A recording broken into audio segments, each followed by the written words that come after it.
It seems to me that a romantic relationship can be sincere or insincere. What I mean by that is that you can be in a relationship with the honest intent to forge a stable, long term romantic partnership, and have that intent shine through in your actions and words, which would make your place in the relationship sincere. Or, on the other hand, your actions and words could not be aimed at forging a stable, long term romantic partnership, but rather at living from your ego. By living from your ego, I mean that you're living as if your thoughts and emotions are the truth. They're not. Just because something angers you. I mean, your thoughts and emotions are real, absolutely, don't get me wrong, but they're not the truth. And just because something angers you doesn't mean there's something wrong with the thing that angered you, not necessarily, at least. And just because you're scared of something doesn't mean it's actually likely to happen or even that something could harm you in any way. Essentially, fear doesn't tell you there's something to be afraid of.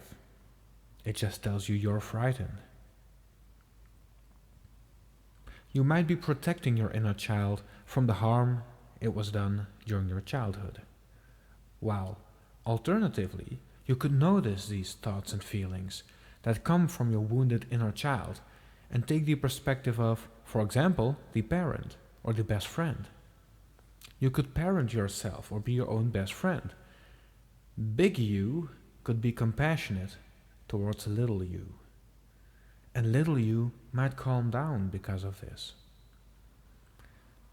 This is, in my estimation, what seems to be the start of spiritual progress.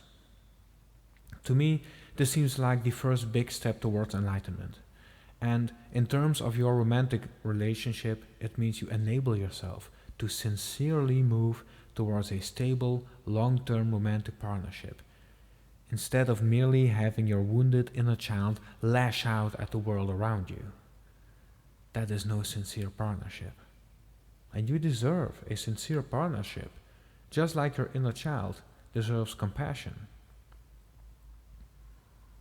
Now, don't get me wrong. I'm not saying it's easy to be compassionate in the heat of the moment and to calm your inner child in that manner. I've certainly not mastered it, although I feel like I've grown a lot in this regard. Still, my inner child is not perfectly healed, and I don't know if that will ever happen. I do know that my romantic relationship is the perfect training ground for compassion, both towards myself and towards my partner, because nothing anybody does or says to you is personal. Everybody is a mirror, and she is my clearest and thereby harshest mirror. If I can be compassionate in that situation, I'll have broken down some great walls and I'll have opened myself to a degree that allows her to connect with me more deeply than ever.